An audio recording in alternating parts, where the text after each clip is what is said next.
मुलांना आपण पाहिलं मृदा म्हणजे काय आणि मृदेचे कशा प्रकारे रंग आहेत, ते रंगाचे प्रकार आपण पाहिलेले आहेत. मृदा ही कशासाठी उपयोगाची आहे ते देखील पाहिले आहे. आता आपण इथे पाहणार मृदेचे प्रकार कोणकोणते आहेत त्याच्याविषयी देखील आपण मुलांना इथे अभ्यास करणार आहोत. तर आता बघा इथे तुम्हाला चित्रात दाखवलं आहे मृदेच्या पोता आधारे मृदेचे प्रकार पडतात. की जी मृदा आहे की त्याच्या पोताच्या आधारे म्हणजे पोता आधार म्हणजे की ज्याप्रमाणे मातीची कशी आहे, तिचं कस कसा आहे त्याच्या आधारे मृदेचे प्रकार पडतात. जसं मी तुम्हाला सांगितलं रेताड मृदा आहे, पोयटा मृदा आहे, चिकन मृदा आहे. तर त्याच्या आधारे तर आता बघा जो आपला पहिला प्रकार आहे रेताड मृदा म्हणजे सँडी सॉइल. की रेताड मृदा आहे की ती कोणत्या प्रकारची आहे, तिचा रंग कसा आहे, ती कोणत्या कामासाठी उपयोगाची आहे देखील ते आपण आता पाहणार आहोत. बघा याच्यामध्ये काय दिलं हे बघा, हे चित्र दिलं आहे की कशा प्रकारची तुम्हाला माती दिसते. आबड झोपड माती दिसते, जाडसर फुगीर की जशी मऊ आणि कसदार माती दिसते का. म्हणजे ही रेताड कशी आहे की रेताड मृदेत वाळूचे मोठ्या कणाचे प्रमाण हे अधिक असते. की त्याच्यामध्ये मोठ्या प्रमाणामध्ये वाळू ही मिश्र केलेलं असतं आणि त्याच्यामुळे तिचा जो आकार आहे की तिचा जो रंग आहे की जी माती आहे ती कशी दिसत आहे, ठोसर दिसत आहे. आणि या रेताड मृदेमध्ये वाळू आहे ही मोठ्या प्रमाणात आहे आणि त्याच्यामुळे ही आपल्याला दगडासारखी दिसत आहे. बघा इथे तुम्हाला दिसत असेल की तुम्हाला असं वाटेल की हा एक प्रकारचा दगड आहे, परंतु ही काय आहे, रेताड मृदा आहे. कशी आहे आणि हिचा देखील वापर हा मशागतीसाठी केला जात असतो. मग रेताड मृदा ही मृदेचा जो पहिला प्रकार आहे तो आपण बघत आहोत. यातून पाण्याचा निसारा हा जलद होत असतो. आता इथे दिलं यातून पाण्याचा जलद निसारा होतो की या मातीवर जर पाणी पडलं असतं तर त्या पाण्यामध्ये काय होतं, लगेच निघून जात असते. आणि म्हणून हे पाणी आहे की पाण्याचा निचरा होणे म्हणजे की त्यात पडलेली जी पाणी आहे ते पटकन जलद गतीने निघून जात असते आणि म्हणून ही आपल्याला उपयुक्त आहे. व अशी मृदा ही मशागत करण्यासाठी फार सोपी जाते आणि म्हणून तिची मशागत ही केली जाते. तिला जमिनीसाठी, तिचा कस करण्यासाठी, त्याचप्रमाणे जमिनीच्या शेताच्या कामासाठी देखील तिचा वापर केला जातो. आणि म्हणून त्यांनी सांगितले जी रेताड मृदा आहे तिचा उपयोग हा मशागत करण्यासाठी सोपा जातो. ती हातात घेतली तर ही अशा प्रकारे आपल्याला इथे चित्रात दिसत आहे. आता बघा पुढे दिले यातून वाळूचे कण सिलिकॉन डायऑक्साईड म्हणजे क्वार्टिझम या खनिजाचे बनलेले असतात. आता त्यांनी सांगितलं जी त्याच्यामध्ये वाळूचे कण आहेत, जसं आपण सांगितलं की रेताड जी वायू आहे मृदा आहे, रेताड मृदा आहे त्याच्यामध्ये काय आहे की वाळूचे मोठ्या प्रमाणात मोठे कण आहेत. मग हे वाळूचे कण कसे आहेत, सिलिकॉनचे आहेत. मग तुम्हाला परीक्षेला प्रश्न विचारू शकतात गाळ्याच्या जागेमध्ये की रेताड मृदेमध्ये जे वाळूचे जे कण आहेत ते कोणत्या प्रमाणामध्ये आहेत किंवा कोणत्या प्रकारचे कण असतात. मग तुम्हाला इथं स्पेसिफिक नाव दिलं गेलं पाहिजे की सिलिकॉन डायऑक्साईड व या खनिजाच्या पासून बनलेले असतात. की ज्या रेताड मृदेमध्ये जे वाळूचे जे कण आहेत ते कशापासून आहेत, सिलिकॉन डायऑक्साईड या खनिजापासून बनलेले आहेत. मग अशा प्रकारे बघा ही इथे काय केलं आहे की ते त्याची मशागतीसाठी त्याचा वापर करण्यात आलेला आहे आणि त्याच्यापासून वेगवेगळे हे काय करत आहेत, शेतं किंवा पिकं देखील घेण्याचा हे प्रयत्न करत आहेत. बघा तर अशा प्रकारे बघा इथे दिलं आहे. याच्यामध्ये काय आहे, सिलिकॉन डायऑक्साईड हे तुम्हाला इथे चित्रामध्ये दाखवलेलं आहे की ते कशा प्रकारचं आहे हे दाखवलं आहे.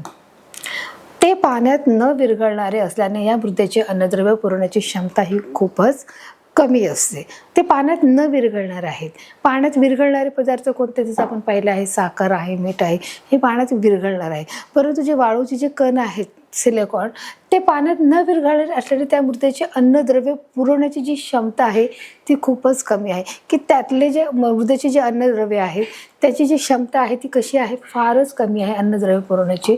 आणि म्हणून त्यांनी सांगितलं आहे की जे सिलिकॉन जे वाळूमध्ये आहे ते पाण्यात न विरघळता त्या मृदेचे अन्नद्रव्य पुरवण्याची जी क्षमता ही फारच कमी असते आणि म्हणून ती काय आहे आपल्या मशागतीसाठी ती तितकीच उपयोगाची आहे. आता बघा आपण इथे पाहत आहोत जो दुसरा मृदेचा जो प्रकार पाहत आहोत तो आहे पोयटा मृदा म्हणजे सॅलिड सॉइल आहे. सॉइल अर्थ काय आहे, माती आहे. मृदा म्हणजेच काय, माती आहे. सॉइलचा अर्थ काय आहे, माती आहे. पोयटा मृदा. तर त्याच्यामध्ये आपण बघा विशिष्ट स्पष्टीकरण पाहणार आहोत. पोयटा मृदेतील पाण्याचा आकार हा मध्यम असतो. जसं आता आपण बघा पाहिलं की रेताड मृदा आहे त्याचा जे आकार आहे की तो दगडाच्या आकारासारखा आपल्याला दिसत आहे. परंतु जो पोयटा मृदा आहे त्याचा जो आकार आपण पाहिला कणांचा तर तो आकार आपल्याला मध्यम दिसतो. म्हणजे नाही तो जास्त मोठ्या प्रमाणात दिसत नाही, तो छोट्या प्रमाणात दिसत, तर तो आपल्याला मध्यम आकाराच्या प्रमाणानुसार हा दिसत असतो. जसं तुम्ही त्या चित्रामध्ये पाहू शकता की एक प्रकारे मध्यम आकाराची जी माती आहे त्या मातीच्या आकारामध्ये ती पोयटा मृदा ही आपल्याला या कणाच्या छोट्या कणामध्ये किंवा मीडियम आकारामध्ये दिसत आहे. पोयटा मृदायुक्त जमिनी ही रेताळ जमिनीप्रमाणे मशागत करण्यास सोपी नसतात. आता बघा त्यांनी काय सांगितलं की जी पोयटाची मृदा आहे किंवा जी पोयटाची माती आहे ती रेताड जमिनीप्रमाणे म्हणजे रेताड जमिनीप्रमाणे मशागत करण्यासाठी सोप्या नसतात. म्हणजे जशी जी मृदा आहे तिची मशागत करणं ही सोपे जाते, त्याप्रमाणे जर ही पोयटाची मृदा आहे ती जमिनी करण्यासाठी सोपी जात नाही, ती कठीण असते. परंतु चिकन मातीच्या जमिनीप्रमाणे मशागत करण्यासही जड जात नाही. परंतु ती चिकन मातीला तर अजून अधिक जी चिकन माती आहे, जी मृदा आहे त्याच्यापेक्षा ही काय आहे, कमी प्रमाण आहे. आणि त्याच्यामुळे म्हणून त्यांनी सांगितलं चिकन मातीच्या जमिनीप्रमाणे, ज्याप्रमाणे चिकन मातीची जी जमीन आहे त्याप्रमाणे मशागत करण्यासही जडही जात नाही. याचाच अर्थ काय आहे की चिकन माती मशागत करण्यास काय आहे, जड जात आहे. परंतु त्याच्यापेक्षा ही पोयटा जी मृदा आहे, जी माती आहे ती चिकन मातीपेक्षा ती काय आहे थोडी कमी प्रमाणात आहे, तिची थोड्याफार प्रमाणात मशागत होऊ शकते. तर मुलांना बघा आपण इथे पाहत आहोत पोयटा मृदायुक्त जी जमीन आहे ती कशी आहे की ती रेताड मातीपेक्षा ती कडक आहे. आणि जशी रेताड माती आहे किंवा रेताड जमीन जी आहे ही मशागती सोपी, तशी ती पोयटा माती नाही आहे. परंतु ती चिकन मातीपेक्षा कशी आहे, ती हलकी आहे, कमी आहे. आणि त्याच्यामुळे जसं चिकन मातीची जी मशागत करण्यास जसं जड जात आहे त्याप्रमाणे पोयटा ही कशी आहे, अधिक सोयीस्कर आहे असं देखील त्यांनी सांगितलं आहे. मग बघा ही अशा प्रकारची जी रेताड माती आहे, जी पोयटा मृदा आहे ती इथे तुम्ही पाहू शकता की त्याच्यामध्ये कशा प्रकारच्या वनस्पती इथे त्यांनी उत्पन्न केलेले आहेत, ते उपज काढत आहेत. हे देखील बघा तुम्ही चित्राच्या माध्यमातून पाहू शकता की ज्याप्रमाणे जी पोयटा मृदायुक्त ही जमीन आहे ती कशी आहे, रेताड जमिनीपेक्षा कशी आहे, हार्ड आहे आणि ती करण्यामध्ये थोडी कठीण देखील आहे. पण त्यामध्ये चिकन माती जी आहे ती कशी आहे, ती अधिकच हार्श आहे. या मृदेत जैविक घटक मोठ्या प्रमाणात आढळतात. की या मृदेमध्ये कसे आहे, जैविक घटक कोणते आहे की जमिनीत असणारे जे आहे हवा, पाणी, क्षार जे घटक आहेत त्याच्यामध्ये मोठ्या प्रमाणामध्ये आढळतात. आणि त्याप्रमाणे ही जी जमिनीची मशागत हे करण्यामध्ये देखील कशी आहे, थोडी चिकन मातीपेक्षाही सोयीस्कररित्या ही आपल्याला अधिक जास्त आढळून येत आहे. चला तर आता आपण बघा सांगितलं की या मृदेला गाळाची माती म्हणजे सेडिमेंटरियस सॉइल असेही म्हटले जाते आहे. गाळाची माती म्हणजे तिथे काय आहे, बऱ्याच मोठ्या प्रमाणामध्ये गाळ आहे आणि त्या म्हणून तिला गाळाची माती देखील म्हटलं जात आहे. कारण ती कशी आहे, मध्यम आकाराची असल्यामुळे तिला गाळाची माती बोलतात. आता जो आपला तिसरा प्रकार आहे चिकन मृदा आहे. म्हणजे काय, क्ले सॉइल म्हणजे की ज्याप्रमाणे बघा आपल्याला दुकानामध्ये असं क्ले मिळतो आणि ते मुलं क्ले घेऊन त्याच्यामध्ये विविध प्रकारच्या आकाराने वस्तू बनवत असतात. मग ते भांडे बनवतात, त्याप्रमाणे काही टॉईज बनवतात. अशा प्रकारच्या हाताला ते चिकटतही नाही आणि वेगवेगळ्या रंगामध्ये ह्या क्ले उपलब्ध असतात स्टेशनरीमध्ये. परंतु ही चिकन माती मुळामध्ये कसली आहे की ते त्यांनी सांगितलं की ही जी मृदा म्हणजे कशी आहे, ती माती आहे. ते माती की त्याचा जे उपयोग आहे मशागतीसाठी तो कशा प्रकारे होत आहे ते देखील बघायचं आहे. बघा या मृदेमध्ये मातीच्या सूक्ष्म कणाचे प्रमाण सर्वाधिक असते. की ही जी माती आहे ती कशी अगदी सूक्ष्म आहे. जसं आपण पाहिलं रेताड मृदा आहे, तिचे जे वाळूच्या कणासारखे म्हणजे मोठे मोठे खडकासारखे दगडासारखे ती आकारामध्ये असते. त्याच्यामुळे दुसरं आपण पाहिलं म्हणून पोयटा मृदा आहे, ती पोयटा मृदा कशी आहे, ती मध्यम आकाराची आहे, नाही जास्त मोठ्या प्रमाणात आहे, नाही ती अगदी छोट्या किंवा सूक्ष्म प्रमाणात आहे. मग ती कशी आहे, मध्यम आकाराची आहे. परंतु जो तिसरा प्रकार पाहत आहोत मृदेचा, जो तिसरा प्रकार आहे चिकन मृदा आहे म्हणजे चिकन माती आहे. मग ती कशी आहे, ती आकाराने एकदम अति सूक्ष्म कणाचे प्रमाण आहे. की त्याच्यामध्ये बघा अतिशय जी सूक्ष्म कण इथे चित्रामध्ये तुम्ही पाहू शकता की कशा प्रकारे ती सूक्ष्म कणाने इथे आपल्याला भरलेली दिसत आहे. म्हणून या मृदेमध्ये मातीचे हे सूक्ष्म कणाचे जे प्रमाण आहे ते सगळ्यात जास्त प्रमाण इथे आपल्याला आढळत आहे. जसे पोयटा आणि मृदा रेताड मातीमध्ये हे आपल्याला आढळत नाही. बघा मग चिकन मातीच्या कणांना स्पर्श केला तर ते कसे लागतात, गुळगुळीत लागतात. जर आपण त्याला हात लावला तर ते कशी लागतात, ते गुळगुळीत लागतात. त्याला स्पर्श केला तर बघा ते कसे आहेत, गुळगुळीत आहेत. जसं आपण मार्केटमधून देखील ते चिकन माती जर घेतली तर ते आपल्याला कशी लागते, आपण त्याला बोट घातलं तर ते काय होतं, डायरेक्ट त्याच्यामध्ये बेंड केलं जातं, ते स्ट्रेच होतं. आपण पाहिजे तसा त्याला आकार देऊ शकतो. म्हणजे ते कसं आहे, गुळगुळीत आहे. हवं तसा त्याला आकार, हवा जसा त्याला शेपमध्ये आपण त्याला ढाळू शकतो. हवी ती वस्तू, हवी ती बनवून करू शकतो. एखादी भांडं म्हणा, एखादं खेळणं म्हणा, आपण ते सहजरित्या बनवू शकतो. म्हणून ही चिकन माती कशी आहे, स्पर्श केला तर ती कशी गुळगुळीत लागते, थोडीशी ओलसर असते. आणि म्हणून तिचा गोळा तयार होतो. तसं बघा रेताड मृदा आहे आणि जी आपण पाहिलं पोयटा मृदा आहे ती तशी नाही आहे. तर ही त्याच्यापेक्षा अधिक सूक्ष्म कणाने बनलेली आहे, म्हणून त्याच्यामध्ये थोडासा काय आहे मॉइश्चर आहे, त्याच्यामुळे ती थोडी ओली लागते आणि म्हणून ती कशी आहे थोड्याफार प्रमाणात आपल्याला ती गुळगुळीत लागते आणि पाहिजे तसा आपण त्याला आकार देऊ शकतो. चिकण मातीमध्ये पाणी धरून ठेवण्याची क्षमता ही अधिक असते. जसं आपण पाहिले रेताड मृदेमध्ये पाणी धरून ठेवण्याची क्षमता ही फार कमी आहे, ते लगेच पाण्याचा निचरा होत आहे. परंतु जर आपण पाहिलं चिकण मातीमध्ये पाणी धरून ठेवण्याची जी क्षमता आहे ती अधिक असते आणि म्हणून आपण हवा तसा त्याला आकार देऊ शकतो. आपण त्याला पाहिजे तर आपण जिओमेट्रिकल शेप देऊ शकतो, पाहिजे तर आपण एखादं भांडं बनवू शकतो, एखादी वस्तू बनवू शकतो. म्हणजेच ती माती गोळा होते. का गोळा होते? कारण त्याच्यामध्ये ओलावा आहे, पाणी त्याच्यामध्ये असल्यामुळे चिकन मातीमुळे, आणि म्हणून त्याच्यामध्ये काय करू शकतो आपण त्याला हव्या तशा प्रकारात त्याला आकार देऊ शकतो. इथपर्यंत क्लिअर आहे. आपण शिकलो मृदेचे प्रकार शिकलो आहोत. मृदेच्या प्रकारामध्ये पहिला आहे रेताड मृदा आहे, पोयटा मृदा आहे आणि चिकन मृदा आहे. व ते कोणकोणत्या प्रकारामध्ये आढळते, त्याच्यामध्ये जी वैशिष्ट्य आहे त्याचा देखील आपण अभ्यास केला आहे. आता आपण पाहणार मृदेची रचना म्हणजे सॉइल स्ट्रक्चर पाहणार आहोत. ते कोणत्या प्रकारचं आहे बघा आपण पाहणार आहोत. इथे बघा काय दिलंय, सॉइल स्ट्रक्चर कशा प्रकारे आढळते की जी मृदा आहे, जसं आपण तृण मृदेचा आपण मातीचा आपण अभ्यास केला आहे की पोताळ मृदा आहे, रेताड मृदा आहे आणि चिकन मृदा आहे. मग त्याचा जो स्तर आहे, त्याची जी कणाची रचना आहे ती कोणत्या प्रकारची आहे बघा. मृदेतील कणाच्या रचनेनुसार स्तरीय म्हणजे लॅमेलियर, म्हणजे आता बघा इथे तुम्हाला परीक्षेला देखील प्रश्न विचारू शकतो की मृदेतील कणाची जी रचना आहे ती कोणत्या प्रकारे आढळते किंवा मृदेतील कण हे कोणत्या स्वरूपात असतात. म्हणजे सगळ्यात पहिला आहे की रचनेनुसार स्तरीय, हा एक पहिला प्रकार.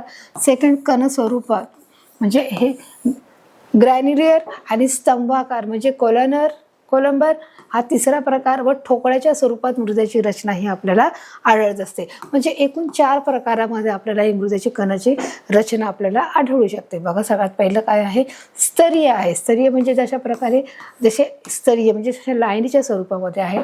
कण स्वरूपात म्हणजे जे डॉटच्या स्वरूपात आहे ते कणी स्वरूपात आहे. स्तंभाकार म्हणजे अशा प्रकारे उभट आकाराच्या. आणि ठोकळ्याच्या म्हणजे अशा प्रकारे जे ठोकळे असतात आपण म्हणू शकतो, तर ठोकळ्याच्या स्वरूपात मृदेची रचना ही आपल्याला आढळत असते. तर अशा प्रकारे तुम्हाला हा परीक्षेला प्रश्न विचारला जाऊ शकतो की मृदेच्या कणाच्या जे स्वरूप आहे ते कोणत्या प्रकारचं आहे. तर ते मृदेतील कणाच्या रचनेनुसार स्तरीय आहे. सेकंड कण स्वरूप आहे. थर्ड आहे स्तंभाकार आणि चौथा आहे ठोकळ्याच्या स्वरूपामध्येही आपल्याला बघा आढळत असते जी कणाची मृदा. मग चित्रात तुम्हाला बघा अशा प्रकारे इथे दाखवलेलं आहे. बघा जर ठोकळा प्रमाणाने आहे, जसं जेव्हा इथे पहिलं काय दाखवलं आहे, मृदेची जी रचना आहे ती कशा प्रकारामध्ये आढळते बघा. जी रचना स्तरीय प्रकारामध्ये, हे कशा एका लाईनीमध्ये आहे म्हणून ती स्तरीय आहे, दिसतंय तुम्हाला मुलांनो. आणि मग ती कणाच्या स्वरूपात आहे, ठोकळाच्या स्वरूपामध्ये देखील आहे. बघा अशा प्रकारचे स्तंभाकार आहे. मृदा रचनेचे महत्त्व काय आहे त्यांनी सांगितले बघा. आता मृदा रचनेचे महत्त्व, मृदा रचनेवर जमिनीची सुपीकता ही अवलंबून असते की मृदेची रचना ही कशी आहे. मग ती स्तंभीय आहे, ठोकळा आहे, गोलाकार आहे, आकार आहे, रचनेनुसार स्तरीय आहे, ठोकळ्यानुसार आहे, कण स्वरूपात आहे. मग त्याच्यावरून जमिनीची काय आढळते आपल्याला, सुपीकता आढळते. सुपीकता म्हणजे जितकी जमीन सुपीक आणि कसदार असेल त्याप्रमाणे तिथे जे धान्य आहे ते देखील तुम्हाला भरपूर प्रमाणामध्ये तिथे मिळणार आहे. समजते मुलांनो. म्हणून मृदा रचनेवरची जी जमिनीची जी सुपीकता ही अवलंबून असेल. ज्याप्रमाणे ती मृदा रचना असेल, मग ती स्तरीय आपण म्हणू शकतो, ती कण स्वरूपात म्हणू शकतो, ती ठोकळ्याप्रमाणे म्हणू शकतो, ती स्तंभाकाराने म्हणू शकतो. मग ज्याप्रमाणे त्याची जी रचना असेल त्यावरच जमिनीची काय आहे, सुपीकता आहे. आणि जी सुपीकता जेवढी जमीन चांगली असेल त्याप्रमाणे जे येणारे जे धान्य आहे ते देखील अधिक चांगल्या प्रमाणामध्ये आपल्याला मिळत असतं. आणि म्हणून बघा ही अशा प्रकारची जी मृदा आहे ती आपल्या शेतासाठी अधिक चांगली उपयोगाची आहे, जेणेकरून त्याची रचना जर व्यवस्थित असेल तर सुपीकताही देखील अधिक आहे. व चांगल्या मृदा रचनेमुळेच पुढील फायदे होतात. आणि जर ती मृदा रचना जर चांगली असेल, ती जमीन चांगली असेल तर त्याच्यापासून आपल्याला अनेक फायदे हे होत असतात. मग ते फायदे कोणते की ज्याप्रमाणे आपल्याला शेतपीक हे भरपूर प्रमाणात येतं, चांगल्या प्रमाणामध्ये येतं, त्याची पीक हे देशी चांगलं निघतं. बघा मुळांना पुरेसा ऑक्सिजनचा पुरवठा होतो. जर मृदा चांगली असेल तर त्याचा पहिला जो फायदा आहे तो तिथे बघा आपल्याला इथे सांगितलेला आहे. मुळांना पुरेसा ऑक्सिजनचा काय मिळतो, पुरवठा मिळत असतो. जे आपण पीक लावलेलं आहे मग पीक ह्याचे जे रोपटे आहे, जे मुळं आहेत ते कुठे गेले आहेत, ते जमिनीच्या खाली गेलेले आहेत. बघा, जितकं झाड उंच तितकं मुळा खाली, जितकं झाड उंच तितकंच मुळा खाली, की ज्याप्रमाणे जेवढं आपल्याला झाड दिसतंय मोठं, तेवढं त्याच्या मुळा ह्या आपल्याला खोलवर जमिनीत शिरलेला दिसत आहेत. आणि त्यांनी सांगितलं मुळांना पुरेसा ऑक्सिजनचा पुरवठा होतो. जर जमिनीची सुपीकता असेल, जर जमिनीचं मृदाही चांगली असेल तर त्याची सुपीकता चांगली आहे. आणि जर सुपीकता चांगली असेल तर आपल्याला त्याच्यापासून कोणकोणते फायदे होतात ते आपण बघत आहोत. सगळ्यात पहिला फायदा आहे मुळांना पुरेसा ऑक्सिजनचा हा पुरवठा आपल्याला होत आहे. बघा, तर दुसरा फायदा आहे पाण्याचा चांगला निचरा झाल्याने वनस्पतीच्या मुळाचीही योग्य वाढ होत आहे. की पाण्याचा निचरा होत आहे, म्हणजे आपण पहिले शिकलो की रेताळ जी मृदा आहे त्याच्यामध्ये पाण्याचा निचरा हा लगेच होतो, लवकर होतो. की जसंच आपण त्या झाडांना पाणी टाकलं तर त्या रेताळ मृदा असेल तर त्याच्यातून पाणीचा निचरा लगेच होतो. म्हणजेच ते झाड काय करत आहे की निचरा झाल्याने वनस्पतीच्या मुळापर्यंत, जे मुळापर्यंत पाणी काय होत आहे त्याची योग्य वाढ होत आहे. म्हणजे मुळापर्यंत ते पाणी गेल्यामुळे पूर्ण झाडाचं काय होत आहे, पोषण होत आहे. आणि त्याच्यामुळे ते झाड कसं आहे, अधिक बहरत आहे, ते ब्लॉसम होत आहे. समजते मुलांना? आपलं पहिलं जे शिकलो बघितलं आपण, जो फायदा आहे की प्रत्येक काय मिळत आहे त्याच्यातून आपल्या मुलांना ऑक्सिजन मिळत आहे. त्याचप्रमाणे मुळा चांगल्या पाण्याचा निचरा झाल्यामुळे मुळांची योग्य प्रकारे देखील वाढ होत आहे. हे देखील पहिले मुळांचीही योग्य वाढ होत आहे. बघा, आता आपण जर तिसरा फायदा बघा पाहणार आहोत, तर आता आपण बघा पाहणार मृदेचे उपयोग, यूज ऑफ सॉइल. की जो माती आहे त्याचा उपयोग काय आहे, त्याचा उपयोग आपण कोणत्या गोष्टीसाठी करणार आहोत बघा तिथे बघा, वनस्पती संवर्धन किंवा वनस्पतीची वाढ करणे. ही जी माती आहे, जे रस्ता तुम्हाला दिसतो की दोन्ही रस्त्याच्या मधोमधी पूर्ण जागा आहे, हा रस्ता आहे. आणि रस्त्याच्या दोन्ही साईडला काय आहे, दोन्ही उजव्या आणि डाव्या बाजूला जी झाडे लावलेली आहेत. म्हणजेच आपण काय करतोय, त्या जमिनीचा वापर करून वनस्पतीचे संवर्धन करत आहोत. म्हणजेच वनस्पतीची वाढ करणे आहोत. संवर्धन करणे म्हणजे काय की ते जतन करून ठेवत आहोत की येणाऱ्या पिढीसाठी देखील, येणाऱ्या काळामध्ये प्रत्येक माणसांना, प्रत्येक व्यक्तीला हा ऑक्सिजन मिळणं गरजेचं आहे. त्याचप्रमाणे प्रत्येकाला सावली मिळणं गरजेचं आहे. झाडाचं रक्षण करणं गरजेचं आहे. एक महत्त्वाचा संदेश इथे दिला जातोय. आणि म्हणून त्यांनी सांगितले वनस्पती हे काय केलं आहे, संवर्धन करणं गरजेचं आहे, वनस्पतीची वाढ देखील करणं गरजेचं आहे. बघा, आता आपला जो नेक्स्ट टॉपिक आहे जलसंधारण. जलसंधारण म्हणजे काय बघा, आता जे मृदा पाणी धरून ठेवते, जी जमीन आहे ती काय करत असते, पाणी धरून ठेवते व त्यामुळे बंधारे, तळी या माध्यमातून पाण्याचा आपल्याला 12 महिने उपयोग करते. जलसंधारण म्हणजे ज्या प्रकारे बघा प्रत्येक गाव किंवा ठिकाणामध्ये, गावोगावी ज्यावेळेस पाऊस पडतो त्या पावसाचं जे पाणी आहे ते जमिनीमध्ये मुरलं जातं आणि ते जमिनीवर झिरपत ते अधिक खोलवर जातं. म्हणजे ज्यावेळेस आपण विहिरी खोदतो, म्हणजे विहिरीचं खननाचं काम करतो, तळे बांधण्याचं जेव्हा काम करत असतो, त्यावेळेस जे पाणी आहे, जे आपल्या अतिशय खोल भागामध्ये गेलेलं असतं जमिनीच्या, त्या भागातून पाणी येतं. म्हणजे ते काय, जलसंधारण आहे. म्हणजे ते जमीन पाणी धरून ठेवण्याची जी कॅपॅसिटी आहे, ती क्षमता आहे, ती जलसंधारण आहे. मृदा पाणी धरून ठेवते, म्हणजेच ते जमिनीखाली असलेली जी माती आहे ती काय करत आहे, पाणी धरून ठेवण्याचं हे काम करते. त्यामुळे बंधारे, तळे, ज्यामुळे जे बंधारे जेव्हा काढायला जातात, जेव्हा आपण तळे जेव्हा आपण खोदायला जातो त्यावेळेस त्या माध्यमातून पाण्याचा आपल्याला 12 महिने उपयोग करता येतो. मग अशा वेळी जेव्हा ते खोदायला जातो तेव्हा त्याच्यातून भरपूर प्रमाणामध्ये हे पाणी निघतं आणि आपल्याला त्या 12 महिने म्हणजे वर्षाचे किती आहे महिने, 12 महिने आहे. एका महिन्यामध्ये 30 किंवा 31 दिवस आहे. असे वर्षाचे 12 म्हणजे वर्षभर आपल्याला हे पाणी उपयोगात करता येतं. हे पिण्यायोग्य पाणी असतं आणि वापरायच्या योग्य देखील हे पाणी असतं. तशा प्रकारे जलसंधारणची जी डेफिनेशन आहे पाहिली आहे. आता आपण पाहणार आहोत अकार्यता. आता अकार्यता म्हणजे काय बघा पाहणार आहोत की मृदेला हवा तसा आकार देता येतो. की जी माती आहे त्या मातीला आपण हवा तसा आकार देता येतो व मृदेच्या या गुणधर्मालाच अकार्यता असं म्हटलं जातं. अकार्यतेचा अर्थ कळायला मुलांना की जी मृदा म्हणजे जी माती आहे, मातीला हवा तसा आकार देणे म्हणजेच काय आहे, त्या मृदेच्या या गुणधर्म म्हणजे हवा तसा आकार देणे ही मातीचा काय झालं मुलांनो, गुणधर्म झाला. मग ही गुणधर्मालाच आपण काय बोलणार आहोत, अकार्यता म्हणजे प्लॅस्टिसिटी असे म्हटले जाते. म्हणजे ते काय आहे की ती बेंड केलं जातं की जसं पाहिजे तसं आपण त्याला मोल्ड करत आहोत पाहिजे त्या आकारामध्ये. बघा इथे आकारामध्ये काय आहे आपल्याला फरक दिसत आहे की हा जो आकार आहे हा अतिशय मोठ्या प्रमाणात आकार आहे, तर हा आकार छोटा आहे, तर अजून काही छोटे आहेत. तर अशा प्रकारे हवा तसा जो आकार देऊन आपण काय करत आहोत, या मृदेच्या गुणधर्माला आपण आकार्यता असे म्हणणार आहोत. हा परीक्षेला देखील प्रश्न विचारला जाऊ शकतो, अकार्यक्षमता म्हणजे काय आहे. अशा प्रकारे मुलांना आपण जलसंधारण आकारता पाहत आहोत। या गुणधर्मामुळे मृदेपासून विविध वस्तू बनवता येतात। या वस्तू भाजून टणक बनवता येतात।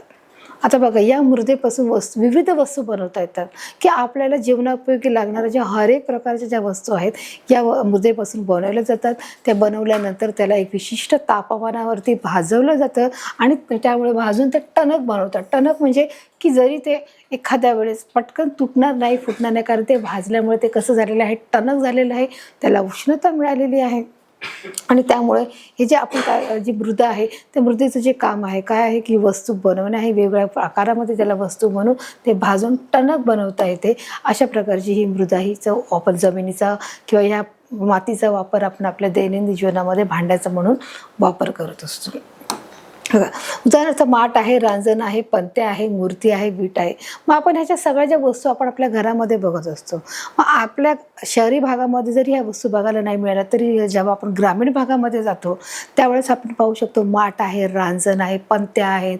त्याचप्रमाणे आपण पाहू शकतो जो दिवा आहे, बघा पंते आहेत, जे मूर्ती आहेत, विटा आहेत, या सगळ्या कशापासून बनलेल्या आहेत, ह्या सगळ्या मृदेपासूनच बनलेल्या आहेत। बघा इथे चित्रामध्ये तुम्ही पाहू शकता। बघा आता ह्या गुरुद्रामध्ये हे काय आहे, ही पंती मला दिसत असेल। एक अशा मोठ्या प्रकारे गोलाकार भांड आहे, असं याला माठ बोललं जातं, रांजण बोललं जातो, पंत्या आहेत, मूर्त्या आहेत आणि हे विटा आहेत। तर हे सगळं तुम्हाला माहीत आहे की जो विटा आहे त्या देखील मातीपासून बनलेल्या आहे। जी मूर्ती आहे ती मातीपासून आहे, पंती आहे ती मातीपासून आहे। मग अशा हर एक प्रकारची जी मृदा आहे त्याला हवा तसा आकार देऊन तिला काय केलं जातं, मूर्ती बनवली जाते किंवा एखादी वस्तू बनवणे म्हणजेच काय आहे, आकारक्षमता आहे। आणि म्हणून त्यांनी उदाहरणं दिलेली आहेत की माठ, रांजण, पंत्या, मूर्ती, विटा हे कशा आहेत याची उदाहरणं आपण पाहू शकतो। आता बघा आपला नेक्स्ट पॉईंट आहे उपयुक्त मृदेचे काही प्रकार, की जे उपयुक्त मृदा आहे त्याचे आणखीन काय काय प्रकार आहेत ते देखील आपण पाठातून पाहणार आहोत। बघा आता त्यांनी सांगितलं जो पहिला प्रकार आहे चिनी मृदा आहे, म्हणजे काय आहे, कोलोइन आहे। बघा त्याच्यापासून आपल्या चिनी मातीचे जे भांडे आहेत, वस्तू आपण देखील बनवत असतो। बघा की जे आपल्या घरामध्ये बऱ्याचशा ज्या वस्तू असतात ज्या चिनी मातीच्या आपल्याला आढळल्या असतात, ज्या सफेद कलरमध्ये किंवा तुम्हाला अजून थोड्या क्रीमिश कलरमध्ये आपल्याला जेणेकरून आपले जे प्लेट्स आहेत की जे बघा आपण ज्या प्लेटमध्ये आपण जेवण खात असतो, जी डिश असते आपल्याकडे, कप अशी असते ती कशी असते, चिनी मातीची असते। त्याचप्रमाणे जी मोठी प्लेट असते ज्याच्यामध्ये जेवतो ती देखील चिनी मातीची असते। मग ते कशा प्रकारे बनतात बघा, त्याची आपण थोडक्यात थोडी माहिती घेणार आहोत। ही पांढऱ्या रंगाची असते। जी चिनी माती आहे सर्वात महत्त्वाचं तिचा जो रंग आहे तो कसा आहे, पांढऱ्या रंगाचा आपल्याला दिसत आहे। या मृदेपासून कबशा बनतात। जसं मी तुम्हाला आत्ताच सांगितलं की या पांढऱ्या रंगाची जी माती आहे त्याच्यापासून काय बनले जातात, कबशा बनले जातात, प्लेट बनले जातात, भांडी बनली जातात, पॉट बनला जातो, बाउल बनला जातो। हर एक प्रकारची भांडी जी चिनी मातीपासून बनली जाते। त्याचप्रमाणे जो वास आहे तो देखील बनला जातो, फ्लॉवर पॉट बनला जातो। स्नानगृहातील फरशा आणि सगळ्यात महत्त्वाचे जे मार्बल आहे ते देखील चिनी मातीचं असतं। स्नानगृहातील म्हणजे जे टाईल्स असतात त्या देखील कसल्या असतात, चिनी मातीच्या। टाक्या बघा, फरशा आहेत, टाक्या आहेत, प्रयोगशाळेतील उपकरणे, जे आपल्याला प्रयोगशाळेमध्ये जे उपकरणे लागतात, जे हर एक प्रकारचे जे प्रयोग करण्यासाठी लागणारी जी साधनं आहेत ती साधनं देखील या चिनी मातीपासून बनलेली असतात। व मुखवटे म्हणजे जे आपण बोलतो ना मास्क, वेगवेगळ्या प्रकारचे मास्क लावून जे लोक कला सादर करतात ते मुखवटे आहेत। बरणे आहेत, जे बरण्या देखील असतात त्या देखील कसले आहेत, चिनी मातीच्या आढळतात। अशा प्रकारची सफेद कलरची बघा ही जी माती आहे, या मातीपासून अशा अनेक प्रकारचे जे साधने आहेत, अनेक प्रकारचे जे इन्स्ट्रुमेंट हे बनवले जाते, जेणेकरून ते बघा या मृदेपासून कबशा बनवल्या जातात। स्नानगृहातील ज्या फरशा आहेत त्या बनवल्या जातात, टाक्या बनवल्या जातात, प्रयोगातील उपकरणाची जी साधनं आहेत ती बनवली जाते, मुखवटे बनवले जातात। आणि त्याचप्रमाणे जे मुखवटे बनवले आणि बरण्या म्हणजे ज्याच्यामध्ये आपण खाऊ ठेवतो त्या बरण्या। तर अशा प्रकारची विविध प्रकारच्या गोष्टी या चिनी मातीपासून आपल्याला इथे बनवलेल्या बघा। हे ज्या काय आहेत, कबशा दिसत आहेत, फरशा दिसत आहेत, टाक्या दिसत आहेत, ज्या कुंड्या दिसत आहेत बघा। त्याचप्रमाणे चेहऱ्याला लावलेला लेप आहे, कबशी आहे, जो पॉट आहे, बरणे आहेत। अशा प्रकारे सर्व प्रकारच्या ज्या मात्या आपल्याला इथे दिसत आहेत।